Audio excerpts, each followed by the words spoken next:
Hey everybody, I'm Greg. And I'm Katie. Welcome to the Meeple Society. Today we are on episode 21, part 3 of the D's. But before we get started, please give us a like, subscribe, hit the bell icon if you want notification of future content. And you can follow us on all of our social media. Yeah. So today Let's we dig get, in. how many games we got today? 18, 19? 18. I don't know. I didn't count. 1, 2, 3, 4, 5, 6, 7, 8, 9, 10. It'd be faster to grab the book. We got 19. There we go. Okay. Because one game let's start it this way. We have to go back to the C's. We do. And one of them being early in the C's, and that one we'll show you first. This is one we picked up. Barnes & Noble's just had their 50% off sale. Yes. So we picked this up. This is a game I've been looking at for a while. This is Capers Europe. Yeah. And this is a quick little game. It's a little two-player game. Yes. Two-player game. You are playing cards out for points. I mean, you're playing various rounds. There's 2 sets of rounds. Well, 6 rounds divided into 2 parts. The first round, you're playing out your spies or your, what do they call them? The thieves. Thank you. You're playing out your thieves, and you're either getting money for them. Some of them will give you future scoring opportunities, things like that. And then in the second half of that, so you play a thief round, then you play an equipment round. Equipment, okay. You play the equipment round, and the equipment round, It's gear. Gears. Sorry, thank you. The gear round. You play the gear round, and you lay the cards out. Some of the cards cost you money to put out, which is what you were collecting when you're putting out your thieves. Right. Some of them are free. Some of them give you things instantly. Some give you money. Yeah, and some are actually in-game scoring. Yeah. As you well found out. Yeah. Because there's some cards that it gives you a mask, which allows you to move up in the 3 locations that are out. Yeah, and you're trying to keep control of the locations. Yes, the masks allow you to gain a little bit of control that's constantly going back and forth throughout the game. And there's cards that has a mask with a colored card sticking out, and you can every time you put a card in that area that masks that, you can move that area up. My problem was I put all of my focus on getting the artifacts, which didn't get me very far, and getting control of the areas. Yeah. And I forgot to get in-game scoring stuff. And I was collecting in-game scoring on one of mine. I had 4 in-game scorings for blue cards in the area, and that whole area was nothing but blue cards. So I scored like 18 points on that. That area alone. I lost big time. But it's a really fun game. It's 25 to 35 minutes. I think it actually went even faster than that. Yeah. So it's easy to get to the table. Cute little game. That's Capers Europe. Yeah, this one will stay. Definitely. All right. The next C that we brought out is too big to put on the table right now. It is the table. It is the table. That is Crokinole. This is a game that I have been wanting to play since I seen it for the first time at Origins back in like 2016 when we went. I don't know. It was there. I sat down. I was wanting to play it. Somebody was going to teach me how to play it, and then her and her brother and his wife all left. I'm like going. So I had to get up and leave. And since then, I've been dying to play it. I've really been wanting to get bored. Well, her brother and you guys they got to play it before I got to play it. I am upset with my son for allowing that. Tony and I got to go to a Christmas party where we were helping to basically showcase some games, help teach some games to the people at the Christmas party. This was for Butler University's IT department. And at that, we had about a half hour to kill. So one of the guys said, "Here, we're going to have a Crokinole tournament. Sit down. We'll teach you how to play." Tony and I had never played, so we played around and had a great time. And they sent me a picture while I was working. We did. Well, okay, Justin did. Blame your son for that one. So Tony ended up buying a board for her and her husband, for her and my brother. And in the process of waiting for that board to come in, came across a second board for very inexpensive. So she grabbed it and gave it to Greg as a Christmas present. I really liked it. I've become dominant at the game. Probably not the best player in the world. Probably not even the best player in this city or maybe even the neighborhood. But in the house, yes. I kicked their butts. Yes, he did. He did. So Crokinole is basically just it's a dexterity game of sorts. It's a flicking game, which I typically do not like. There is a center hole in the middle where you are aiming to get your 20 points out of landing one in the middle. It's the only way to guarantee your points before the end of the round is to land in the middle. Well, not really, because if somebody else gets one in the middle. Well, yes, but I'm just saying that those points don't go away. Whereas every other piece on the board, you can't be shot off the board. Yeah, you can't be shot off the board. Every other piece on the board, in order to aim for the middle, you have to first hit somebody else's piece on the board. If they have a piece on the board. If they have a piece on the board. If you're playing her, it's usually just a free shot to the middle. I had plenty of free shots yesterday myself, I want to tell you. The board is divided into sections, 5, 10, 15, and then the center hole is 20. If you make it in the center hole, that piece comes off and it definitely scores at the end of each round. However, the rest of them stay on the board and your opponent's goal is to knock them out of the way, which he has to hit at least one before, just to allow his piece to stay on the board. He has to hit at least one of yours to do so. So it's a very interesting flicking game. Not only in the area where the 15 and 20, there's pegs around it. There's pegs that deflect. Getting in there. Yeah. But it's a blast. It is a fun game. Glad. Thank you, Joe and Tony, for getting me that. Yep. Not thanking Justin for letting you guys play it before I did. Okay. Anyway. Well, that one is going to live on this table, I'm afraid, because this is the only place it's going to fit. We don't have a place to hang it right now, so it will live on this table. So okay, so that is the C's. Now let's get back to the D's. So first one, we have a lot of don'ts. Well, we have a lot of don'ts. So we're going to start out with a don't, and that is don't tip the cows. All right, so don't tip the cows is a basic children's dexterity game. Every player has a stack of cows, and you are stacking them, and hopefully not making them fall over. That didn't work very well here. So, what is the age on here? 5 and up. 5 and up, yeah. So, yeah, that's basically the crust of it. It's a cute little game. We're going to keep it because dexterity games are popular with kids. So, yeah, that's don't tip the cows. So, here's another don't game. Let's start that. Don't drop the game. It just went flying across the room. Okay, so this is don't break the chain or the game. Oh, well, sorry. All right, so don't break the chain is a party game. This was like the game, if you watched our last one, there was a Disney princess game, correct? It is very much like Disney princess. You put a card down, you had to say what the card was on. The next person put a card down, you had to say what the first card was and then what card yours. And it just builds. So this one, everybody has a hand of cards and you're playing out one card and either saying the action or doing the action. Yes. But before you do so, you have to do everybody else's that's already been laid down. Like the first one is walk like a penguin. Act like a monkey. Snore like you're sleeping. Sigh like you're bored. I can do that one. Wave like a beauty queen. Yeah. You did that so well. I did. So anyhow, cute game. Definitely not for us. However, I think teenagers will like it. And it's small and compact. So we'll take it to a couple of events, introduce it to some groups and see what they think and make a decision then. But for now, it's going to stay in the travel collection. So yeah, don't break the chain.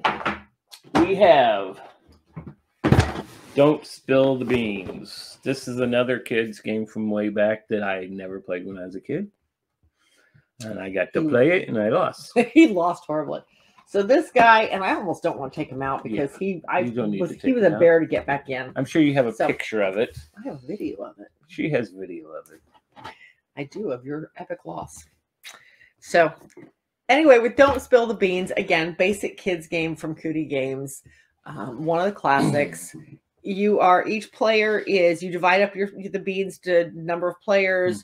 Each player is dropping one bean into the cup at a time or onto the top of the cup at a time, and it's rocking back and forth. And if it spills, whoever made it spill takes all of those beans into their own collection. Now they gotta get rid of them. And then you just keep going till somebody's completely out of beans. So basic kids game, very favorites. Matter of fact, I think this is one of Quapple Nerd's son's favorites. I think he's playing it every time we go over. So, but anyhow, this is going to stay in the collection, in our young children's collection, because it is a classic. But that is Don't Spill the Beans.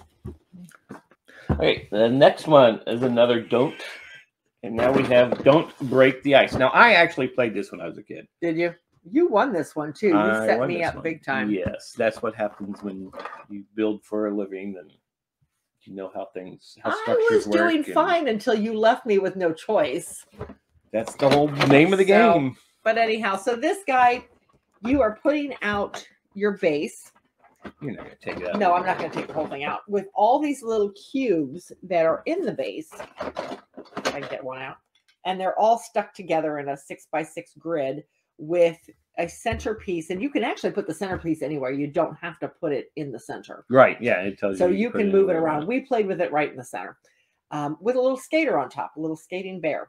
And then each player is taking their hammers and hitting at one piece at a time to hopefully knock out that one piece and no more, so that their opponent is forced to knock out one that will collapse break the ice. Yeah.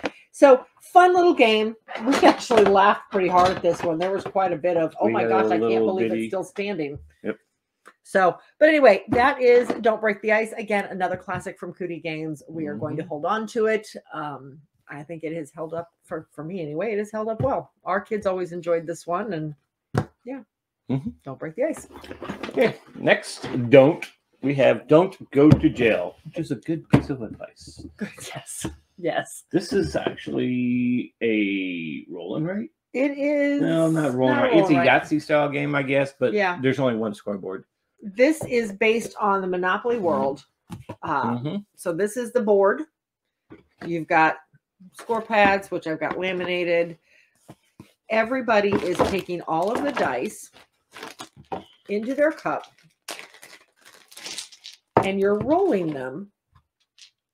So you're starting out with everything in the cup.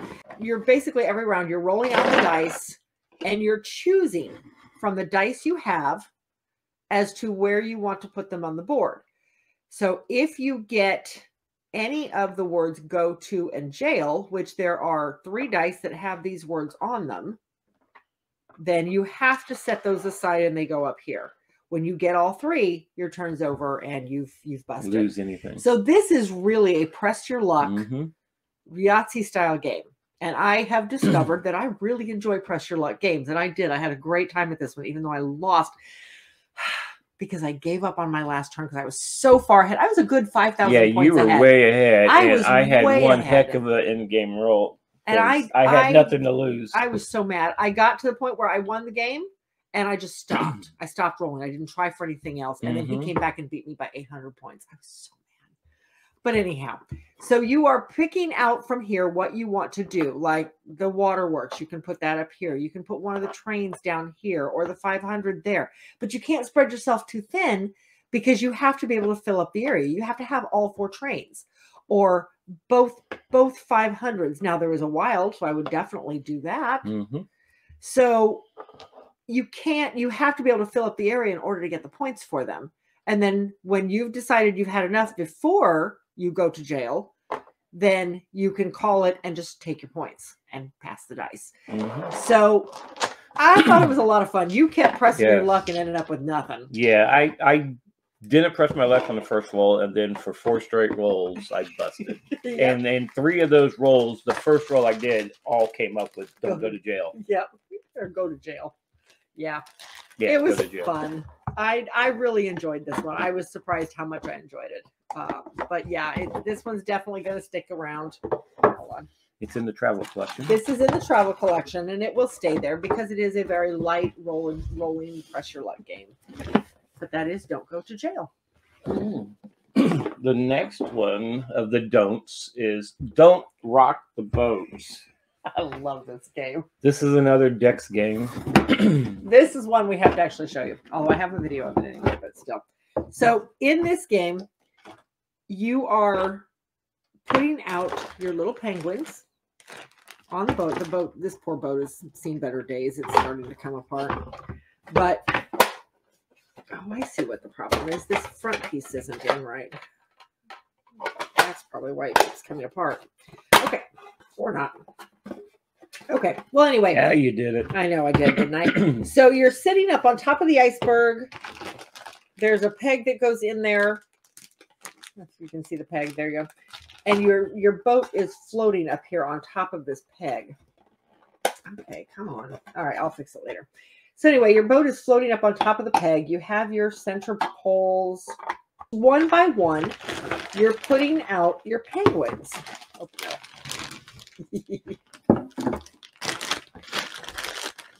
So one by one, you're putting out your penguins on your boat. And you can put them up in the top. You can put them there. Oh, okay. I'm going to actually do it live. So this goes into the center like so. Did I get it? Yeah, it's in the center. So it goes into the center like so. And then one by one, you're putting your penguins somewhere on the boat and trying not to tip it over. So you can put them up in the crow's nest. And that's going to cause it to go. Oh, nope, nope. That's no Nobody fair. fell off. So you can put, I can't even put them anywhere now. Say, yeah, I can right there. So anyway, you are putting them on the crow's nest. You are putting them, you can stack them on the things there, whatever those are called. Yeah, that's not going to go Because well. it'll come down farther because it hit the plastic. Yeah. You can put them, you can basically put them anywhere you wish on the boat, but the first person to tip it over loses the game. And then you start all over again. We must have played this 15 times with our grandkids one day with Jalea and Janessa. Mm-hmm. I think Janessa was bored, but Jalea loved it. So fun little game. Completely a deck-based game. Yeah, this is definitely going over. So we really enjoy it for what it is anyway. This will stay in the travel collection.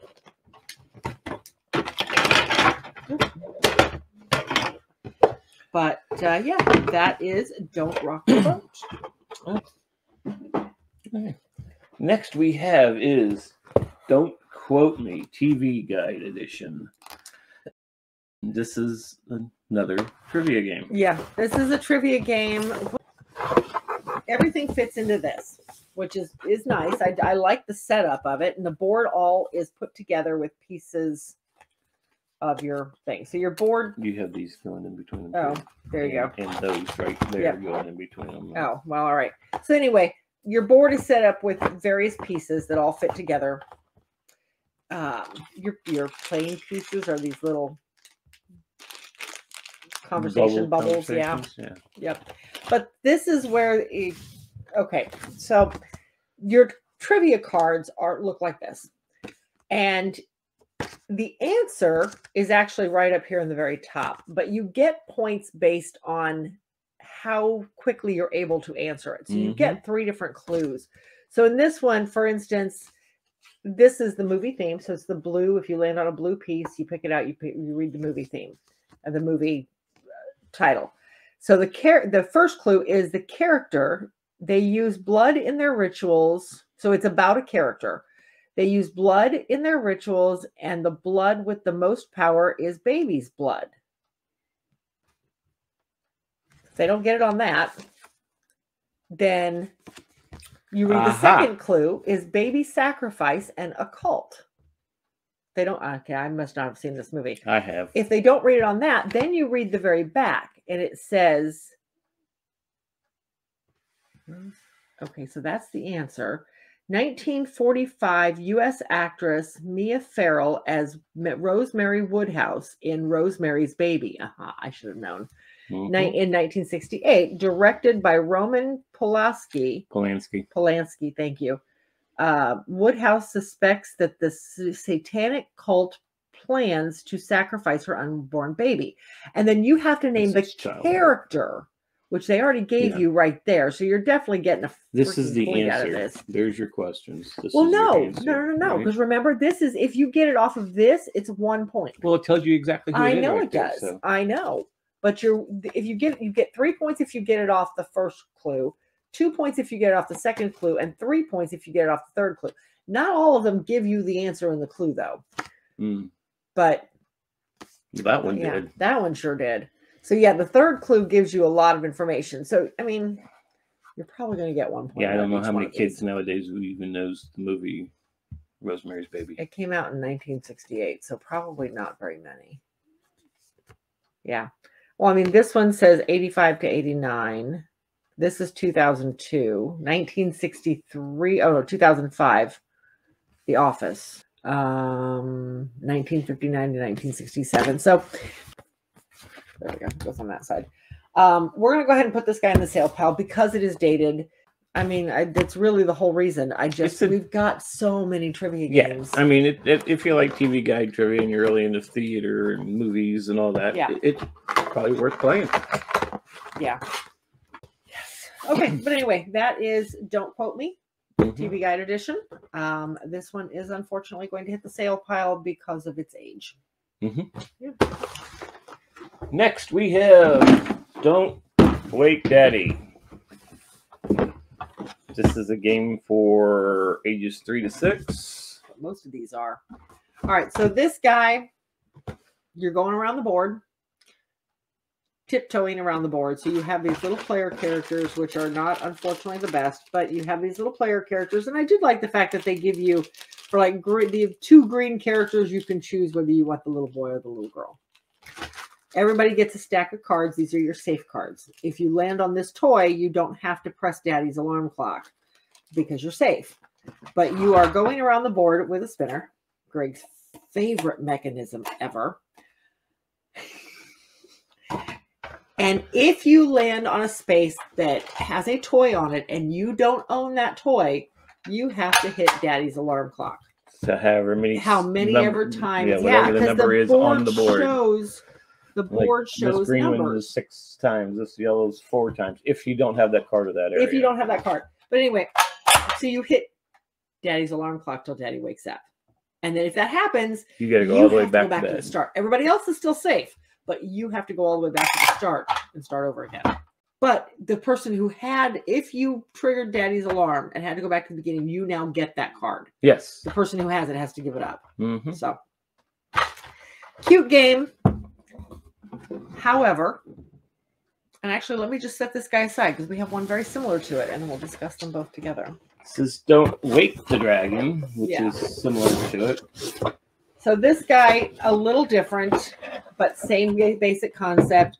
You are hopping around the board with your little movers, and I like these little movers much better. Those little penguins? Yeah, those little penguins with top hats. You are hopping around the board as a penguin with a little top hat, and your goal is to get an egg.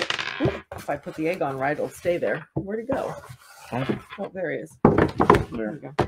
If you put the egg on right, he'll stay there, and your goal is to move your player to the different pieces on the board. With a dice roll. Yep, with a dice roll. Yeah, you're rolling a die and moving anywhere from 1 to 6 spots. No spinner. So you're moving 1 to 6 spots. And then as you are moving, it'll tell you whether you get an egg, if you don't already have one, which is the goal, because you have to get back to your home base with an egg. And Reg is over here. Or if you have to press the dragon's button. So if you have to press the dragon's button, the dragon snores. Shake. Yes, certain icebergs start shaking and might knock you off the board. If that happens, then you lose your egg and you go back to the beginning and have to start over again. Or you go to the nearest safe spot. Oh no, I'm sorry. Yes, you're right. You go to the nearest safe spot. And I was 1 spot away from my home and I got knocked off. Yes. So the nearest safe spot was the one in front of my home. So now I had to get an egg and go all the way back around. So I lost miserably. Fun little game. The rules are... Oh, no, we had to look the rules up on this one, didn't we? Yes. We found a copy of the rules, so I got to print those out. So, between the two, same basic concept. I feel like this one is probably much more popular. However, this one is smaller, more self-contained, less pieces to get lost or damaged. In this one, the cards are already a little damaged. And my biggest complaint, Daddy's bed doesn't let the box shut tight. Yeah. And that annoys me. This one, too, can affect everybody on the board. Not just this one you. affects everybody. You're right. Not just the person who drew the card. And it happens all the time because it's every other space makes that trigger. So between the two, we're going to keep this guy. I feel like he's just a little more fun. And for all the other reasons I mentioned, he's more self-contained. It affects everybody. And the box shuts tight. This one does not. And I don't like the fact this box won't shut. It's just poor designing to me. So anyway, that is Don't Wake Daddy and Don't Wake the Dragon. Next, we have... Are we out of the don'ts yet? We're out of the don'ts. Yes, we're out of the don'ts. We have Domination, the Conquer and Claim Dominos game. Oh, yeah, it is Dominos. It is Dominos, yes, and you won. Yes, I did. Okay, so this guy, you have a giant board. Well, I shouldn't say giant. It's a standard size board. So you have a standard size board with all these domino icons on it. And then you have a bag of dominoes, which is unfortunately under the box. But you have, everybody gets a stack of their chips of their color. And then you have a, probably need to get rid of that anyway. We have a bag of dominoes. You're getting these stacks of little dominoes and you're putting them, you have 6 in front of you, and you're putting them on the board someplace that matches. Of course, I'm not going to have a 3-4 over here that matches. Why would I have a 3-4? So you're going to pull out a domino out of your hand that matches some space on the board. So a 0 and a 1 right there. Or I don't think I had any others that worked in my hand. A 5 and a 6. Here's which is right there. Oh, there we go. Or a 5 and a 6. And you're putting them out around the board. And as soon as one whole area is completely surrounded, if you can shut off an area, if you close off an area, you take one of your chips and put it in that area. And you've laid claim to that area now. Nobody can take it from you. So, and you're doing this through the whole board. And there is exactly enough dominoes to fill the entire board. So by the end of the game, the whole board is filled. And when that happens, then you count up who has the most claimed areas and that person wins. Very interesting game. Very much of an area, not even really area control. It's more of strategic. Just, yeah. Oh, it's very strategic. And what you play down, because there are ways to get to it once. If you plan it, if you know how to set them up. Yeah. Which I could never quite set up. No, I did quite a few times. I think I did once. Or I looked into it once. I don't think I set it up. I think I looked into it. I set you up like crazy. Yeah, I know you did. And he won. So. But anyway, that is Domination. We really enjoy the game. This sits in the travel collection. It's something I found at Goodwill a while back. And those typically go straight to the travel collection. But yeah, very rarely is any game like that. Yeah. But this is one that I would be inclined to keep if we were to ever stop doing that. If we were to ever dissolve that collection, I would be inclined to keep this one. I really enjoy it. Just very strategic and very easy, very simple rules. But a lot of thought process behind where to go and what pieces to use. So, but anyway, that is Domination. It is definitely staying in the travel collection. Heck, we might pull this out a few times ourselves and play it while we're on trips. So anyway, that is Domination. Next, we played stick with the dominoes, but we played Mexican Train Dominoes. Yes, we did. This one comes. Oh, don't do it because that lasts forever. Don't do it. So this one comes with it's a double 12. It comes with the little Mexican Train insert and stuff. However, at some point I found this guy, the 3D version of the Mexican Train piece, and that's what we use now. So it just stays together. Mexican Train Dominoes, everybody has a hand of 12 to 15, depending on how many people are playing. You play 12 rounds from double 12 down to 13 rounds, from double 12 down to double 0.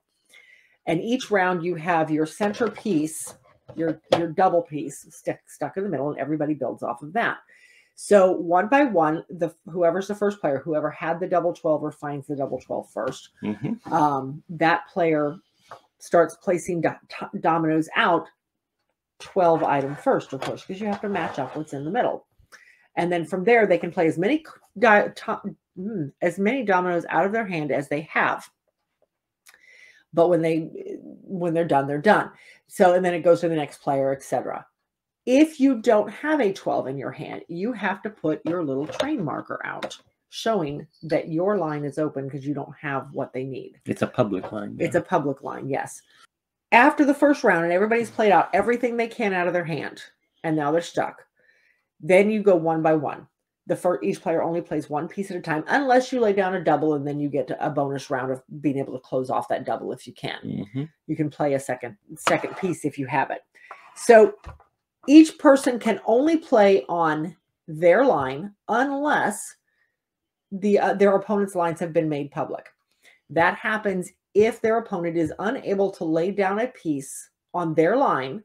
Well, no, lay down a piece at all and have to draw from the boneyard. The boneyard is the extra dominoes set aside. If you have to draw from the boneyard and you can't play it in any fashion, then you have to make your line public so somebody else can build on it. So once that's done, you can build on other people's lines as long as that train is there making it public. There is also the option of some player can start a third Mexican line. So you're a third because we had 2 players, but you can start an extra Mexican line off of one of the open depots. If that happens, anybody can play on that one. That one remains public. So you hopefully by the end of the game, you have your line you can play off of, the public line, the public Mexican line you can play off of, or other people's. But as you're going, you're slowly building out all of the tracks until eventually somebody runs out of dominoes. Very interesting take on dominoes. I do enjoy it. I love this piece, and I'm not going to let him play the music because it's very loud. But yep, that is Mexican Train.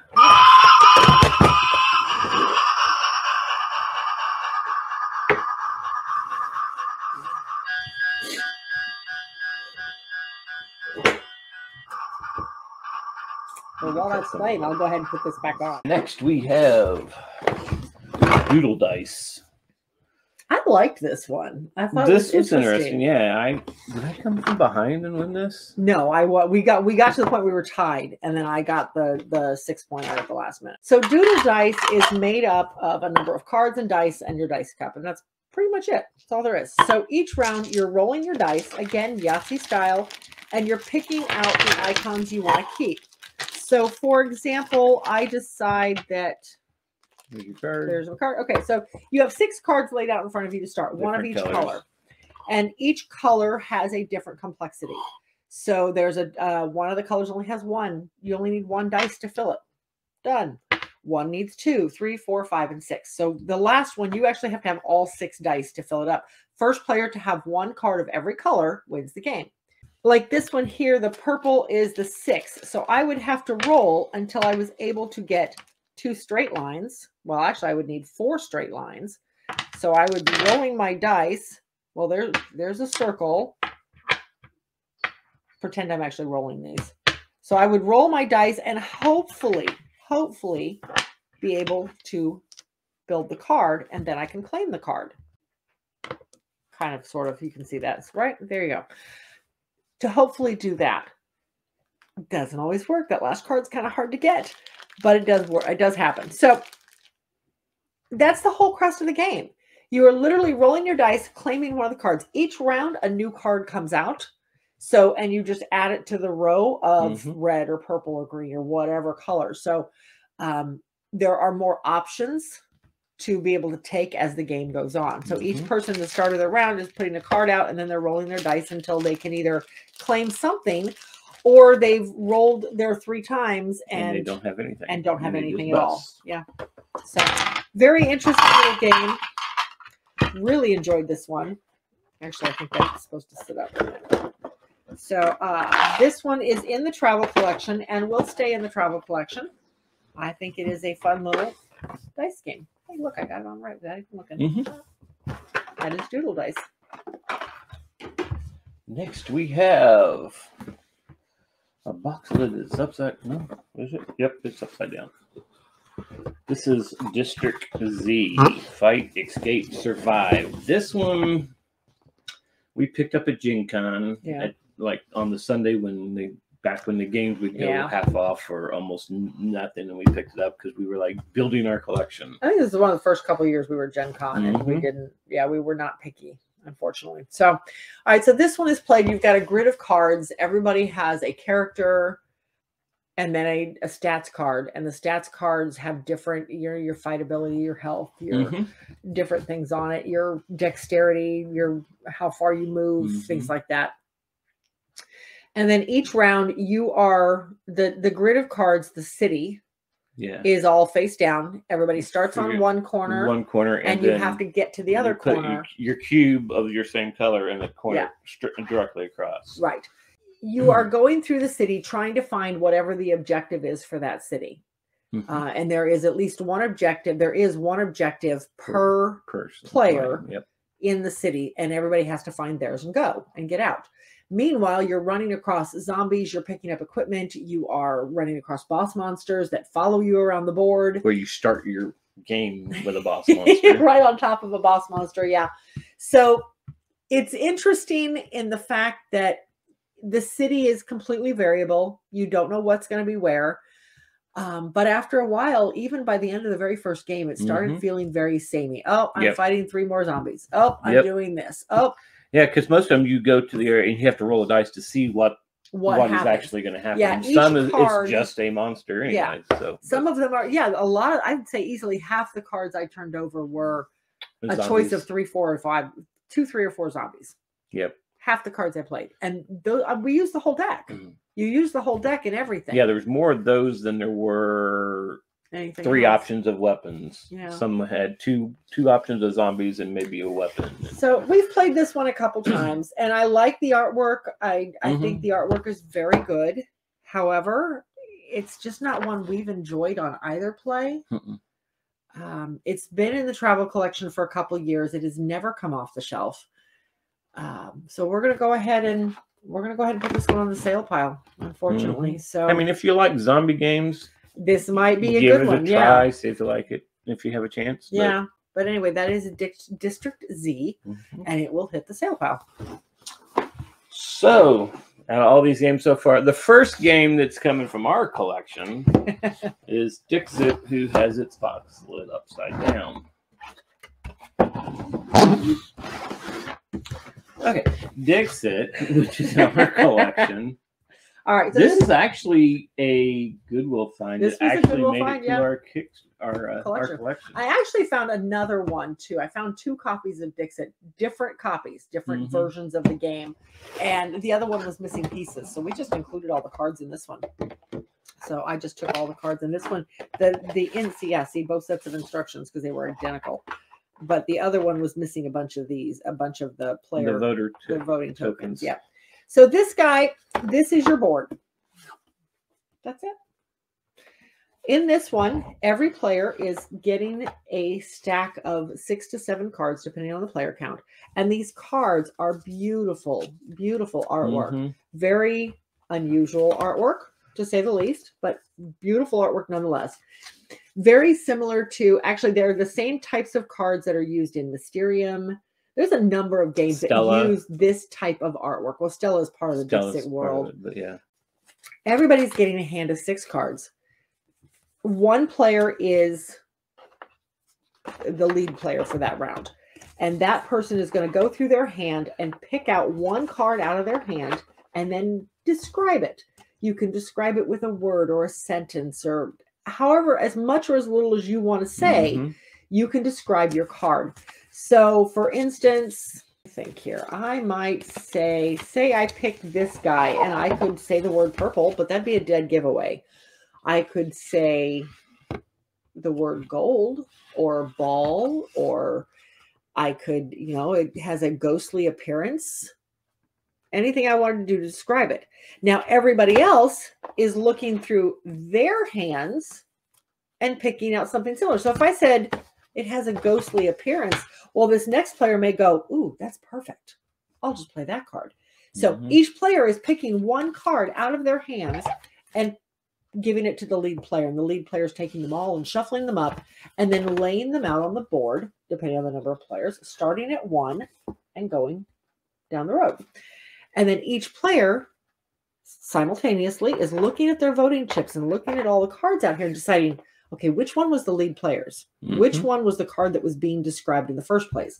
And you're voting on all of these cards using your voting chips. So say the lead player's was 3, but I really think, what did I just do with it? This one. Maybe I think this is actually the lead player's. You can't vote on your own, though. You cannot vote on your own. Then I would, and this was sitting right here, then maybe I would put down my 4 chip. I wouldn't be right, but I would put down my 4 chip. And maybe the lead player's was here. So you're getting points based on how many people voted for you. First one is all players find the active player's card. The active player gets 0 points. Yeah. And everybody else gets 2 points. Yep. Or if no players find the active player's card, which I don't think is fair. Well, no, active player gets 0. And the other players get 2 points plus a point for every vote they got. Right. Or if at least one player, but not all the players have found the active player's card, the active player gets 3 points. Players who have found the card gets 3 points plus bonus points for their vote. So see, I think that's fair because it keeps you from giving a bad description. Because otherwise you could give a crap description and get no points, get nobody to vote for you and get points for it.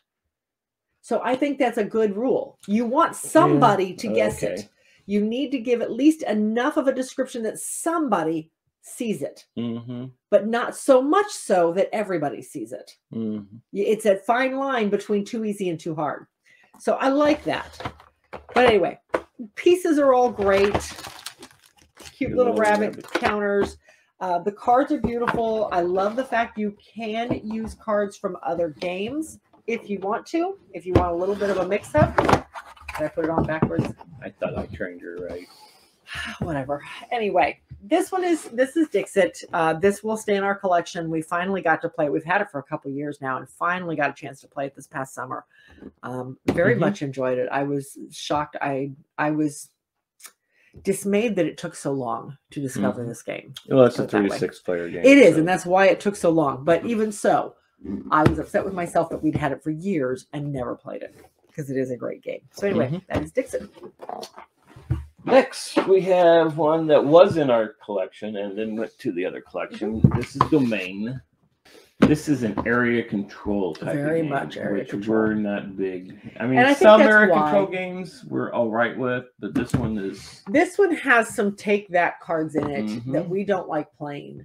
And that changes the feel of the game, and it shouldn't. Because there's a way to take other people's nights and squeeze people out. You are essentially... Okay, so everybody is starting out with castles on the board, and all of their castles and all of their... one night per castle on the board.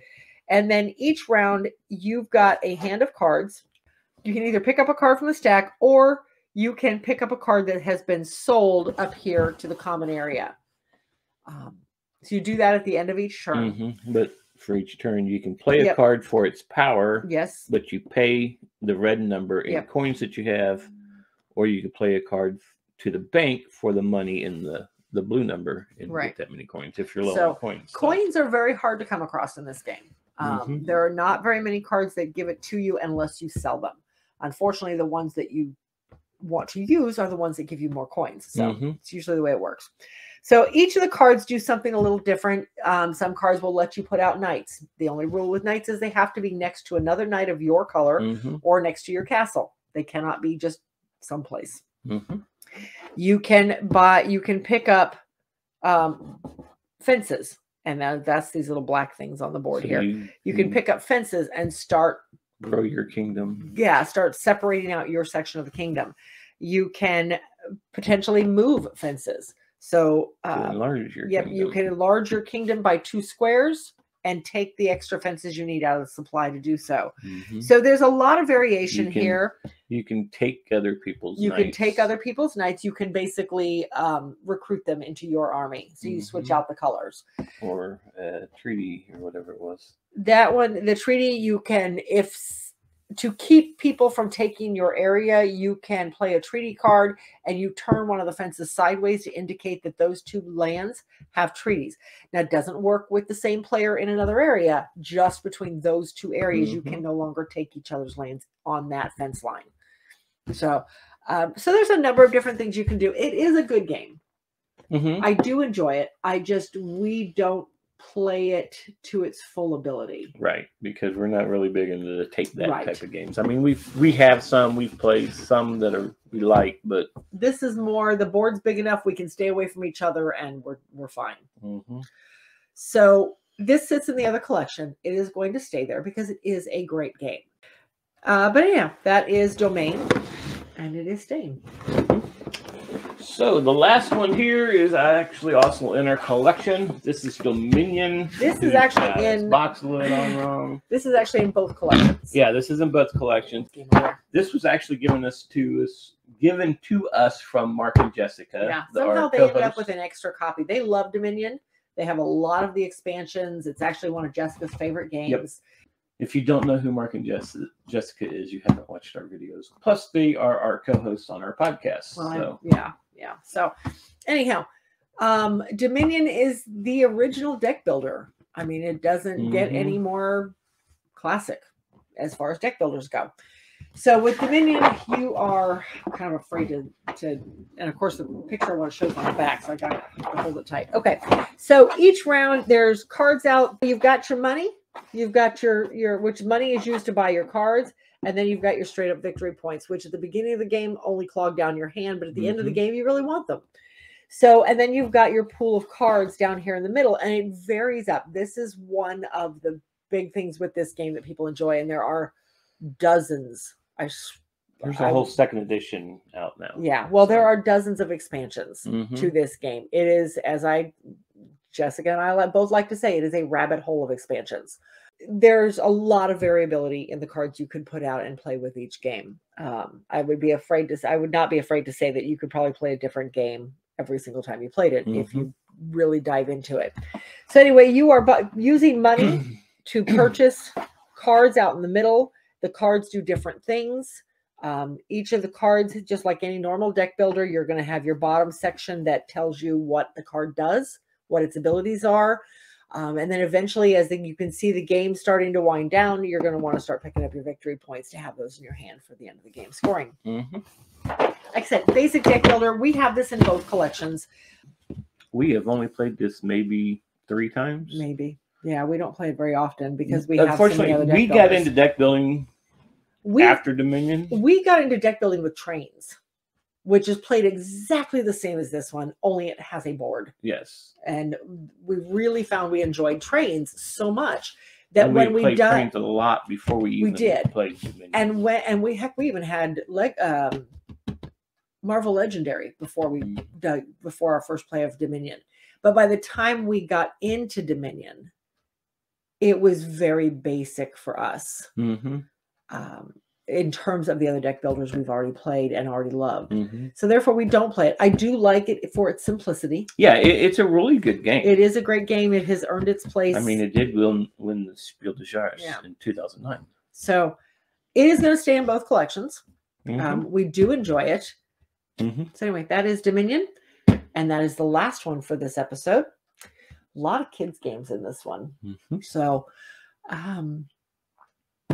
hopefully you enjoyed that. Like I said, if you are enjoying this, please consider subscribing to the channel, giving us a like, and hitting the bell icon if you want notification of future content. I know I've already said all this again, but that's okay. But in the meantime, we got one more episode of the D's coming. So until then, we'll see you at the next one. Yeah.